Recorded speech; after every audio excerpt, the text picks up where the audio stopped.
Welcome, everyone, to another episode of the Scuttlebutt. Before we dive into the episode, we are very proud to welcome and celebrate our first sponsor.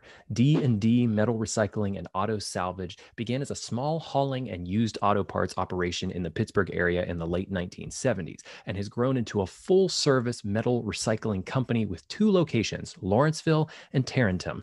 These are state-of-the-art scrapyards with deep roots in the community and a strong commitment to the service of their customers.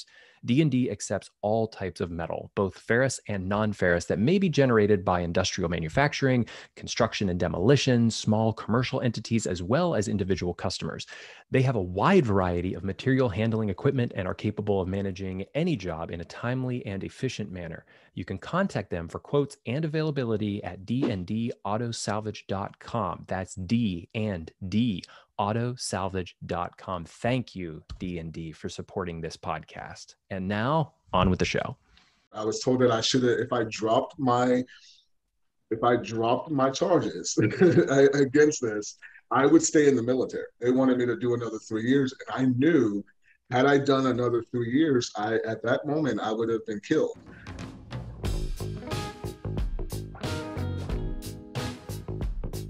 Welcome, everyone, to the Scuttlebutt. I am your host, Sean Hall, the Director of Programming with the Veterans Breakfast Club. For the next 2 episodes, we will be honoring Sexual Assault Awareness Month by talking about military sexual trauma with our guests today. A note before we begin, some of the content of the next 2 episodes may be triggering. If you find that you would like to speak with someone, please contact the Veterans Crisis Hotline at 1-800-273-8255. Make sure to reach out to a friend or a healthcare professional such as a therapist. Also, if you would like to respond to anything we discuss on this podcast on the next 2 episodes, please contact me at sean@veteransbreakfastclub.org. Due to the nature of this topic, comments will be disabled on YouTube for these 2 episodes. Now I would like to give our guests here a moment to introduce themselves. I believe we should go ahead and start with our co-host, as always, Ryan All. Ryan, if you'd like to introduce yourself. Hi, everyone. My name is Ryan All. I am an Army veteran and currently serving Army Reservist. I also work at the Vet Center program that provides readjustment counseling to war zone veterans and their families. And we also do counseling for survivors of military sexual trauma. Thank you, Ryan. Dr. Kraczynski. Hi, I'm Dr. Oksana Kraczynski. I'm a licensed clinical psychologist and VA Pittsburgh's Military Sexual Trauma Program Coordinator. I've been with the VA for over 20 years, and my primary function there is in the assessment and treatment of male and female veterans who have experienced military sexual trauma. Thank you. And Timothy Jones. Hello, everyone. My name is Timothy Jones. I myself am a male sexual assault survivor. I served in the United States Navy. I currently work with Veterans Leadership Program. We are a nonprofit here in Southwestern PA that assists veterans we help veterans navigate the transitions of their life. I'm also founder and owner of Colorful Voices. It is a training platform where we go out and we train military service members, college students, and other personnel in the realm of military sexual assault by sharing my story and offering suggestions on how they can improve the quality of life on their basis. Thank you all. And thank you all for joining me for this really important conversation. We always on the Scuttlebutt start with a segment called Word of the Day or Topic of the Day. Today, we have a couple different ones that we'd like to start with. And first is really military sexual trauma, or MST, which you're going to hear it's referred as to throughout the next 2 episodes. But I'd like to take a minute to just define this and also define some of the ways that the military defines what MST is. The VA uses the term military sexual trauma to refer to sexual assault or harassment experienced during military service. MST includes any sexual activity that you are involved with against your will. Examples include being pressured or coerced into sexual activities, such as with threats of negative treatment if you refuse to cooperate, or with promises of better treatment in exchange for sex. Someone having sexual contact with you without your consent, such as when you were asleep or intoxicated. Being physically forced to have sex, being touched in a sexual way that made you uncomfortable, repeated comments about your body or sexual activities, or threatening and unwanted sexual advances. Ryan, you've had a long history in the military. Timothy, you as well. When did military sexual trauma, the term, become a thing? Was that always around, or was that sort of a recent development? Well, for me, I joined in 1998. I had not heard, I'd heard a little bit of sexual assaults in the military, but not that term. When after my experience, I still didn't hear that term until well after my service. So um, I knew sexual assault, I just didn't know it of that term at the time. Yeah, very, very similar for me. I would say maybe about around 2009, 2010, we started really hearing on the Army side, the SHARP program, sexual harassment, assault, prevention. But it was different for every service, but that, it became more to the forefront and learning more about it. The term, military sexual trauma, yeah, I think is similar to Timothy's experience, is that I didn't personally become aware of it until a few years later, and what that entailed. So I don't know exactly when it came about. I think maybe Dr. Korchinski might have a clinical answer to that. But I'm personally, like, if you're asking on the side of like the service member, it wasn't something that was very much in our what we were aware of. Mm-hmm. So military sexual trauma is a VA term, and that came out of very specific public law. And just to give you a little historical perspective, some listeners may be aware of some scandals that occurred in the 90s, the tailhook scandal and the scandal at Aberdeen Proving Grounds.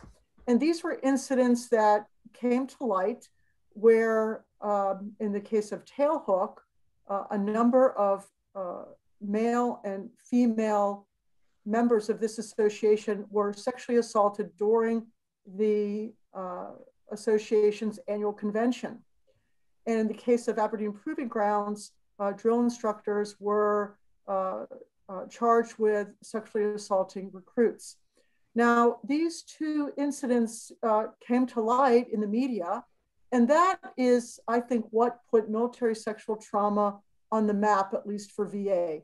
These were unfortunately not new scandals.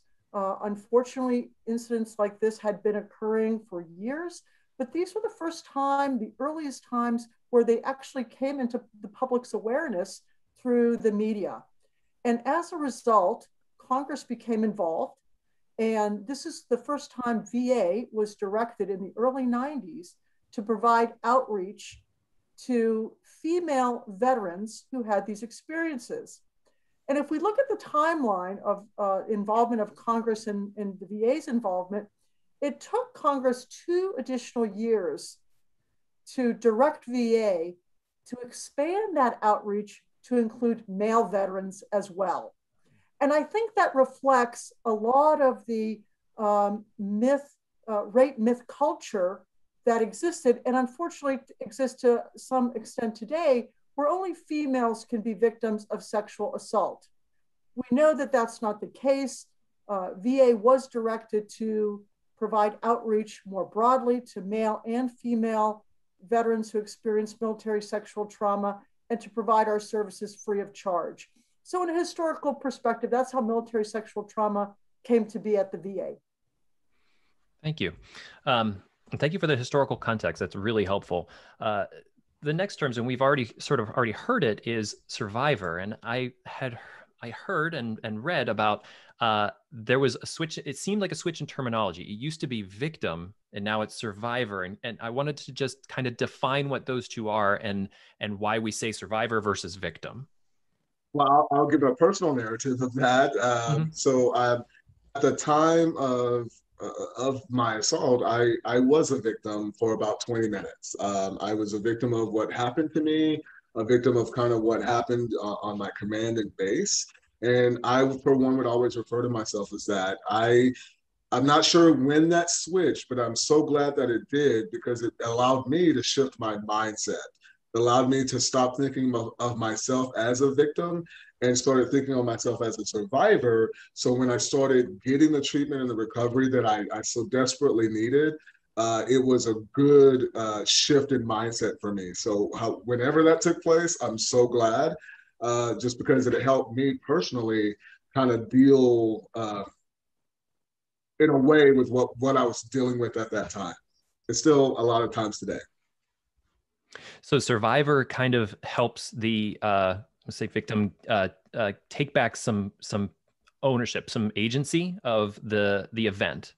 Yes, a little bit of power. I cannot tell how all survivors react, but I know for myself, it was destructive. It's taken me 22 years to get here to talk about this, just in a way where I'm not crying profusely and not looking over my shoulder. So it transformed my life just to think of myself as a survivor. That means I need to be here. I can fight. This is not going to define me. I'm not going to allow anyone else to have power over me. So it was very important for me in my recovery. So I'm glad that they shifted those terms, and it's a survivor. So let me just as a clinician, and I'll share a little of my rationale and of using the term victim, because as Timothy said, during those moments, he was victimized. And in helping individuals recover from trauma, I think it's important to be able to clearly help individuals delineate who is the victim and who is the perpetrator, because these can sometimes be blurred in an individual's mind. Because they may blame themselves in part, and that delineation becomes blurred for them. And I think that in terms of helping individuals recover, as Timothy had said, at those moments, there was a clear victim and a clear perpetrator. And I think in those moments, it becomes that those particular labels become helpful and very useful in helping somebody recover. And as Timothy said, in those moments, because a person was victimized during that moment, does not mean that they continue to be a victim today. But it is important to accurately see that incident for what it was. There was a clear victim and a clear perpetrator. Dr. Krasinski, that is so beautiful. I remember for a decade, I still have shame, not to the levels that I did before treatment, but there was a lot of shame tied to that. And for that decade where I was in the wilderness, no support, I was re-victimizing myself because I couldn't, as you said, I couldn't delineate between the difference. So because of that shame, and that was, thank you for eloquently stating that. That's so true. Timothy, I do have a question for you. What did you start to make that change in your mind as survivor on your own, or was the change in terminology helpful for you, and was that the instigation for you to start thinking that way? It's a combination of both. So it was a change in terminology, but it also, I mean, I was a mess. So it was pretty stagnant, not stagnant, but very evident. I just didn't know what was happening at the time. I didn't really know of MST at that point, know where to get the resources. So once I went to jail and was introduced to the VA, that is what started the change in my mind and that shift, because that's when I started being referred to as a survivor, not as a victim. So it kind of happened concurrently. Yeah. Oh, thank you. In the last two terms I want to bring up is there is a difference between sexual assault and sexual harassment. And those seem to be pretty clearly defined if you're looking on like army.mil, as they discuss through the SHARP program, which we also get into later. But I thought, Dr. Korchinski, you could sort of talk to us about what is the difference between harassment and assault? Sexual assault is any time an individual is forced or coerced to engage in some kind of sexual activity against their will. They can be forced or coerced. They can be unable to give consent if they were intoxicated or in some ways cognitively impaired. This can include other physical activities such as grabbing, groping, cornering. Again, any type of sexual activity that is against a person's will, where there was no consent. Sexual harassment includes verbal remarks that are threatening or offensive about a person's body, their gender, or sexual activities. It includes physical behaviors that are threatening and unwanted, such as threatening or unwanted sexual advances. I know we're going to get to this later, but enlistees cannot give consent because of the inherent power differential between them and their superiors. Keep in mind, military sexual trauma is kind of this big umbrella with a wide continuum. And I just want to say that that was very intentional to be able to capture as many experiences as possible. Mm-hmm. Now, how long actually has Sexual Assault Awareness Month been a thing as well?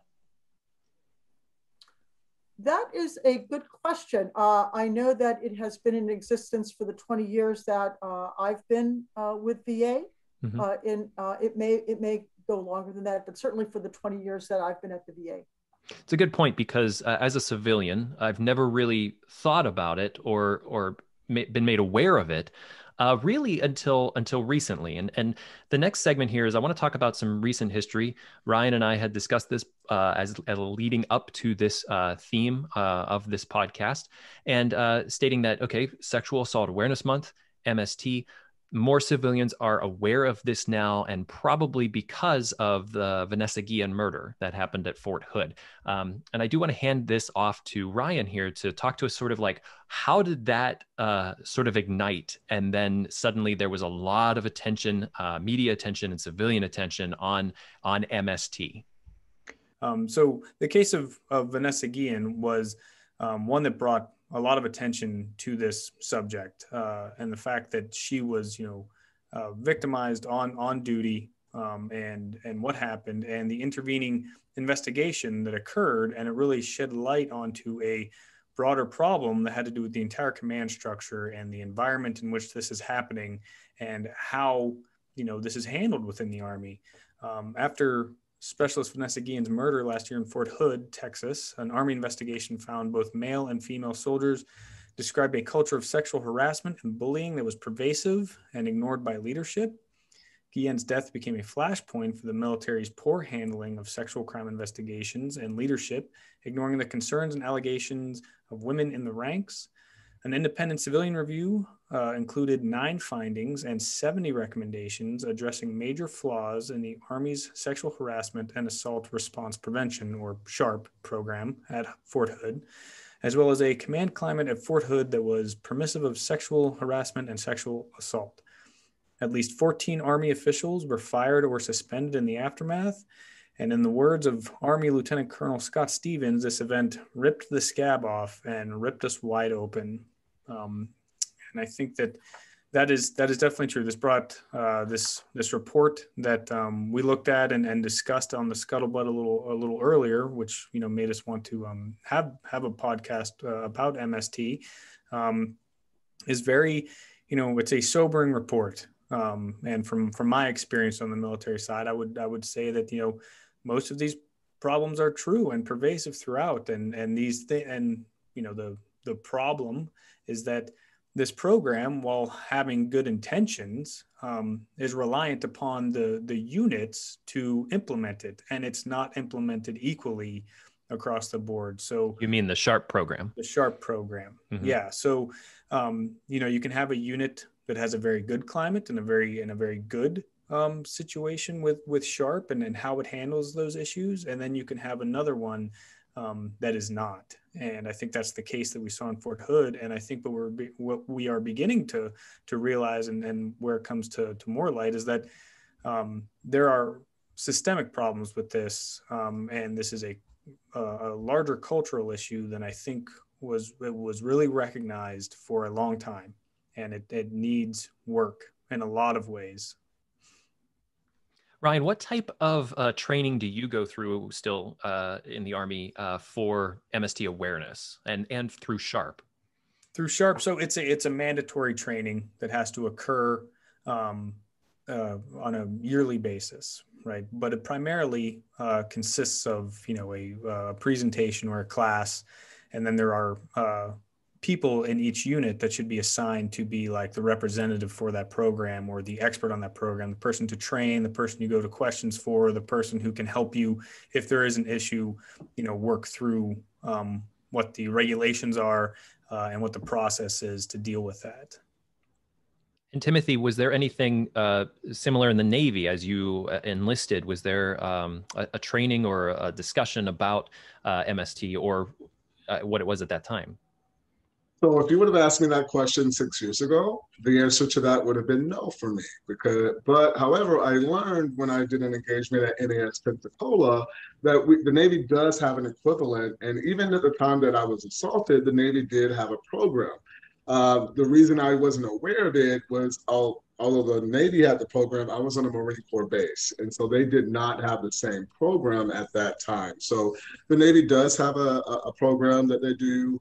And one of the things I wanted to piggyback, Ryan, and share with the audience, I want to be very clear too, is that while these programs need assistance and need work and definitely need to continue to evolve, I am so grateful for these resources because they did not exist as they do today when I came forward. And so, if it wasn't for me speaking and going to these commands to see that, I do think that that is a lot of hope as we continue to evolve, that they've taken this seriously. So I look forward to them continuing to do that hard work. But it's because platforms like this that are continuing to shed that light. And Dr. Krasinski, with the VA, does the VA work in tandem with SHARP and the other programs? Is there some sort of piggybacking that they both do? Is there any communication between the two? There's no formal communication. I am certainly have been contacted to give presentations and talks to individuals involved in the SHARP program.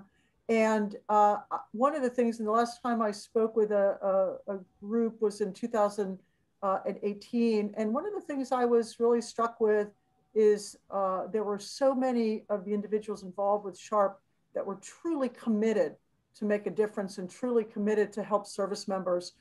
So they wanted the knowledge, they wanted to know how to be helpful, they wanted to know what service members, once they discharge, what is available to them in terms of treatment. So I was, and as Timothy said, these programs weren't there a few decades ago. They are here, they are present today. Do they need to be continually refined like many of our processes? Probably. Mm-hmm. And I do want to make one point to point out a difference, right? The SHARP program, or programs that exist like this in each service member, they are separate from the investigation portion that takes place after an incident. And so where these are, sexual assault and, prevention programs to train and try to make sure that these things don't happen, for the most part, if something does happen, they can provide resources, but they're not involved in the investigation. And I think what we see continuing to happen is that's where the primary problem is once something does happen, what is the evidence collection process, who is aware, and how do the punishments come down, if any? And what we continue to see is largely, in my opinion, a lack of accountability, a lack of believing the victim, a buddy system, or an environment where the mission is put on such a high priority that the command structure does not want to deal with this. So they do whatever they can to get it out of the way, because it doesn't have a level of importance to them to deal with this correctly, either because of mission constraints, time constraints, or lack of care. Mm-hmm. But so just so we're clear, like the SHARP program or programs like that are separate from the investigation process that happens when there is an assault. And for our audience, as we dive into some numbers here, I think this will help sort of quantify a little bit in our listeners' minds about how systemic this is, that this is a continuing problem.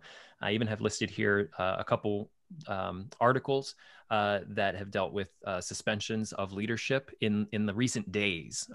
This is a continuous problem, but looking at some numbers here, there were 7,825 reports of sexual assault involving service members as either victims or the subjects of criminal investigations in fiscal year 2019. 6,236 of these reports were made by service members. 6,888 reports involved service member victims in fiscal year 2019. 652 of the reports were for incidents that occurred before the service member entered into military service. 1,021 formal complaints of sexual harassment were received by the military services in fiscal year 2019, a 10% increase from complaints filed in fiscal year 2018.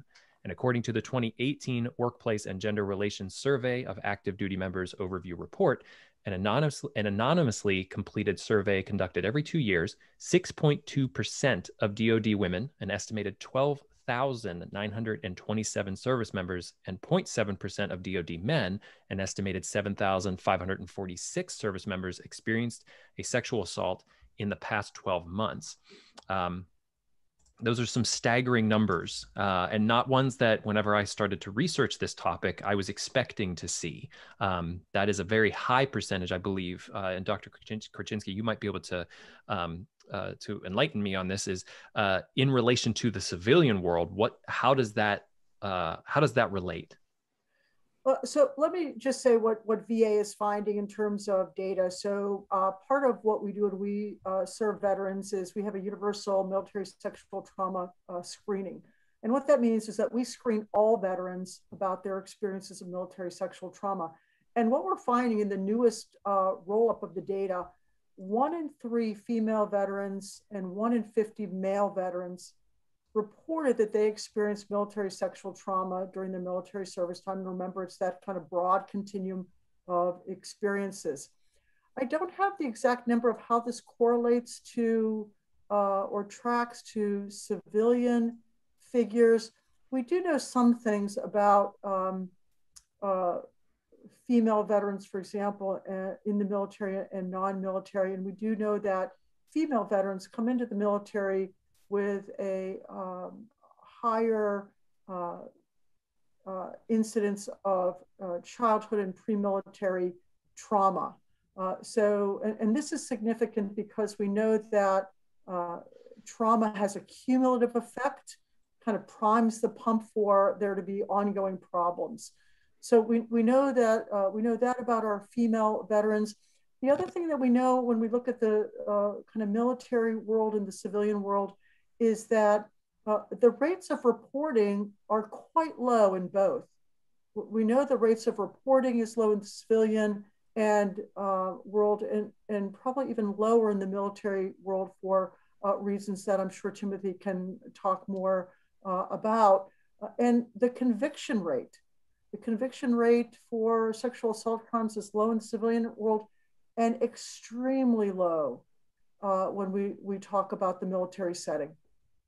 Do you think that the recent headlines in the three with Vanessa Guillen, do you think that those numbers for conviction might increase as more attention is brought to it and leadership is being held accountable? I would say time will tell. Mm-hmm. And also, just to speak to those recent headlines, on April 2nd, it was reported by military.com that several training cadre members of Fort Sill, Oklahoma, were suspended following allegations they sexually assaulted a trainee. And another one between January 2019 and January 2021, the Army charged 18 soldiers under a new law designed to protect trainees, cadets, and applicants from sexual abuse, according to the data the Army provided to Military Times.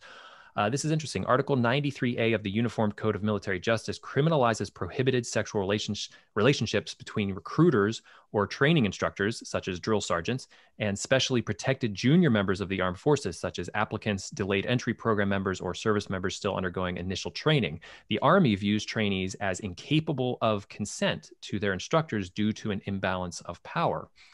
On April 6th, it was reported by Task and Purpose that a Navy one-star admiral in charge of repair depots for Navy and Marine Corps aircraft had been fired amid an ongoing investigation into whether he committed sexual harassment. These are all very recent headlines.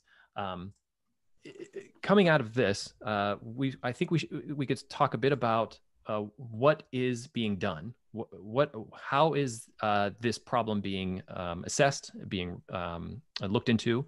And if you look at defense.gov, there's actually an independent review commission, the IRC. They've recently been established, and they have been charged with looking into sexual assaults in the U.S. military. And they kicked off their 90-day investigation on March 24th, which is a couple weeks back. The commission chairperson, Lynn Rosenthal, said the charge of the independent review commission is to make this broad assessment and then make recommendations to the Secretary of Defense and ultimately to the president. These people will be deliberating on those recommendations. I don't expect an in-the-weeds view of 150 policies that should be tweaked around the edges. That is not what we are about. We are about looking at major shifts and big picture items that could really change the culture, improve care for victims, bring about evidence-based prevention, and hold offenders accountable. Lynn went on to say, I think what we'll be asking, what hasn't been tried, what happens in civilian society that is a best practice that we could try on the military side, and then what are the unique attributes of the military environment that allow us to do things that we can't do on the civilian side. According to the IRC's charter, signed by Deputy Defense Secretary Kathleen Hicks, the commission will focus on evaluating military policies, programs, and processes related to sexual assault. It will also review and assess the best practices for industry, academia, and other organizations. And finally, the IRC will generate recommended policy changes and proposals to improve prevention efforts in the services.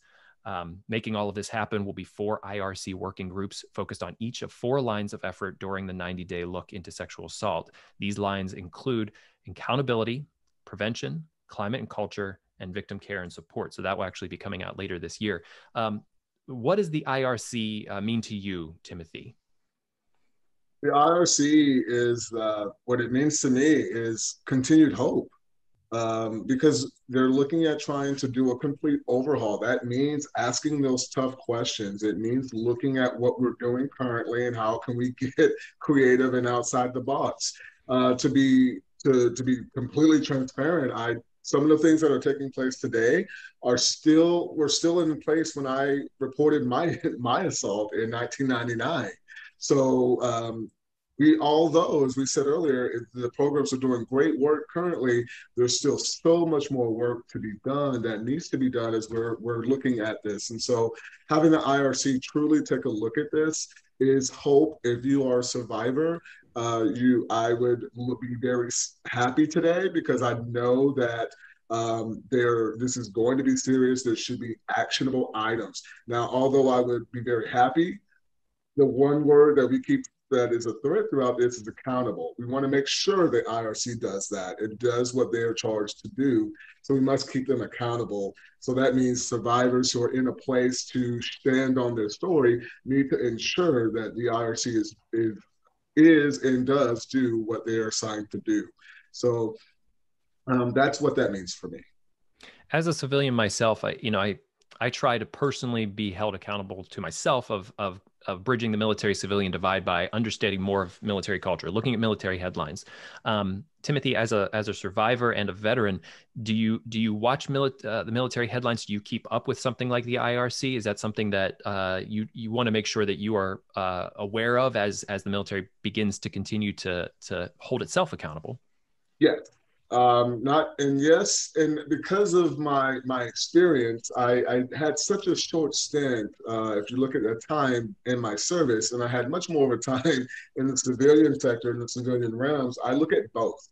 And when we're looking at civilian, I more so look more towards the college campuses because the college campuses is a little bit more like the military culture.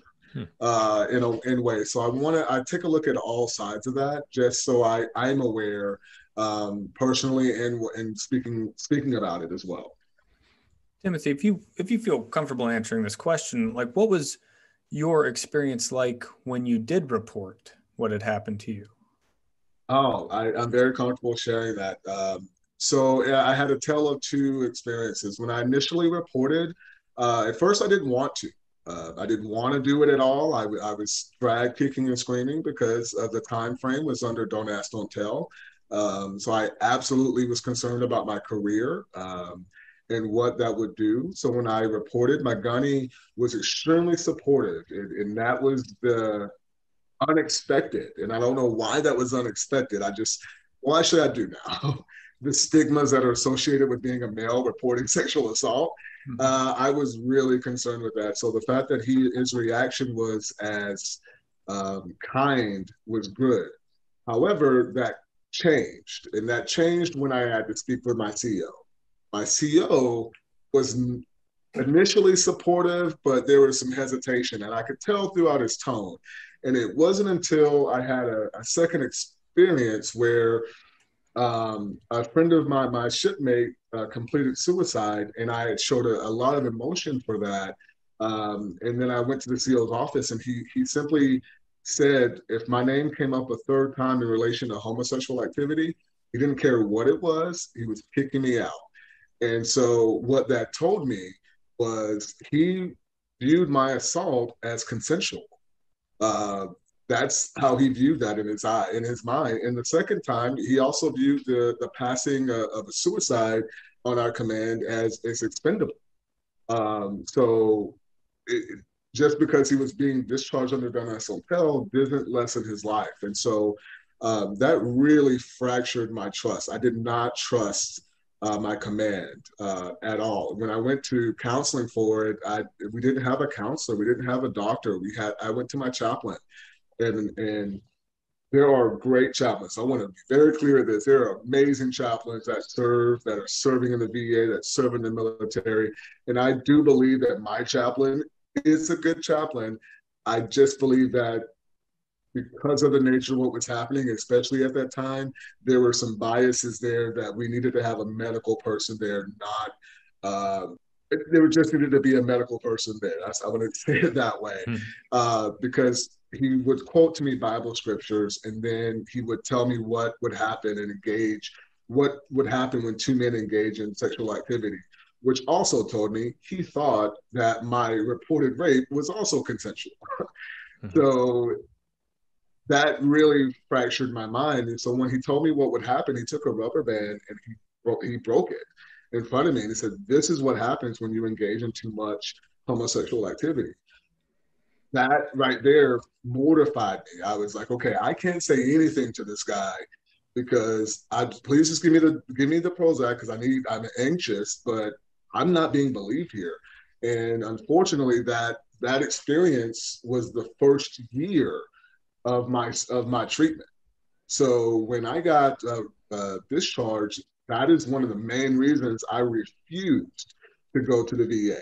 I refused to engage in anything military, and I was scared. And even with my family trying to drag me in there, I would not go because I did not trust the treatment side of that aspect. So to continue to answer your question, Ryan, it was devastating. To go work from a little bit of light from my gunny to when it got to the CEO's hands to even when when I was getting discharged on the Donut Hotel, it was the bad advice. It was advice to protect the command, not to keep me as a sailor serving. And I was told that I should have, if I dropped my charges against this, I would stay in the military because I had a 3-year contract in Japan and I didn't complete that. They wanted me to do another 3 years. And I knew had I done another 3 years, at that moment, I would have been killed. That's where my mindset was, because at that point, I started getting hazed verbally, then physically. When I reported that I got punched by a sergeant, nothing happened. So it was just I think what they did was move me. So I have that moment in time is still raw, but I know that things have changed. But that right there, I think is still prevalent today, that type of behavior, and it can be so disheartening. And what I want to say to wrap this piece up is, even through all of that, I'm so happy that I reported. I am so glad that I reported. I am so glad that although I had traumatic experiences, that I'm so happy with my darkest moment, the VA was there. And I will always remember Miss Kathy Munson. I have to give her shout out all the time because she saved my life. She took a 14-minute conversation and she spent 3 hours with me. And at the end, she was like, here's what to do. So My commander had a very sour taste, but as we are at 10 years later, thankfully the VA restored that faith and that trust. I hope that answered your question. It absolutely did. Was there ever a completed investigation? Yes. So the perpetrator was convicted. I did not rescind. I kept going forward with that. Um, Unfortunately, if you look at what his sentence was at the time, what ended up happening is my command didn't really investigate. They really didn't take it seriously until he assaulted 3 other Marines. And when another Marine came forward, that's when the command took it seriously because now they were like, why didn't you defend yourself? I'm 6'1.5", almost 6'2". And that was the thing. Why did you just not defend yourself and beat him up? But when it happened to a Marine, they're like, now we have to take it serious. This happened to another person, another man. And that's when things began to kind of take shape and he got the justice. Unfortunately, he got the same justice that the gentleman from Stanford got. He only got like 6 months in the brig and a dishonorable discharge. That was for the assault and rape of 3 Marines and 1 sailor. But let me just add that, Timothy's story also just highlights some of these ongoing myths about rape, that men can't be assaulted. If men are assaulted, there's something homosexual about it. And that's not the case. And even men who are assaulted, they start to believe some of those rape myths and may ask themselves, did I bring this on? Did I somehow send a vibe that it was okay? And I think that just highlights some of these very deeply rooted myths that we have about rape that I think for anybody's recovery need to be dispelled, that rapes do happen to men. It does not matter your physical size. That it's not about something that you didn't do to prevent it. And so again, thank you for sharing that, Timothy. I think it just really highlights just ongoing work because I'm still hearing that from patients I'm treating today. I should have done something, or my command said I should have done something. Was this something homosexual? So it is. These are ongoing prevalent myths. They have not died. And we just need to call them out and address them every time we hear them. Dr. Krasinski, I had that thought. I have that thought every day. I had that thought when I woke up this morning. It did like, what could I have done differently? Because I have to bring forward what I'm thinking now because I've suppressed it for so long. I have to bring it forward. I have to acknowledge it and I have to move forward. And I have to forgive myself every day. It's a ritual. I used to think I didn't have to do it, but I still every day I have to go forward with my recovery because if I skip a day or I think I don't need it, that's when things kind of fall off the wagon, which does happen. I'm not even like a sugarcoat that does happen, but there's not a moment where it's okay. I went and got treatment. I'm good to go. Like it's a continual journey. Absolutely. It's a continual journey, and it's a continual journey and that's why I really hope the listeners understand is no matter what we hear in the media, in the news, there's a lot of it. A lot of it is true. Some of it is not. Some of it is shades of gray. But I'm so grateful for the Vet Center, especially the VA, for having resources. The VA has been through my recovery since day one when I started it. And please go to your VA. Please go to your Vet Center if you're not comfortable going to your VA because you might have trust issues as I did. So I wanted to highlight that. We'll talk about that later, but I wanted to highlight that. Thank you, everyone, for joining us for part 1 of our discussion on military sexual trauma. We knew it was going to be quite an in-depth conversation, so we wanted to split this into 2 conversations. Please join us next Monday as we release part 2 of our discussion with Dr. Korchinski, Timothy Jones, and Ryan All about military sexual trauma. Thank you so much. And if you have any questions or comments that you'd like to send along to the Scuttlebutt, you can do that at Sean, that's SHAUN, at veteransbreakfastclub.org. Thank you so much again, and we will see you next week for part 2. Thank you again, everyone, for joining us for another episode of the Scuttlebutt. I want to thank D&D Metal Recycling and Auto Salvage for their generous support and sponsorship of this program. You can find their locations, get quotes, and ask about availability at D&Dautosalvage.com. That's D&Dautosalvage.com. We'll see you next week here on the Scuttlebutt.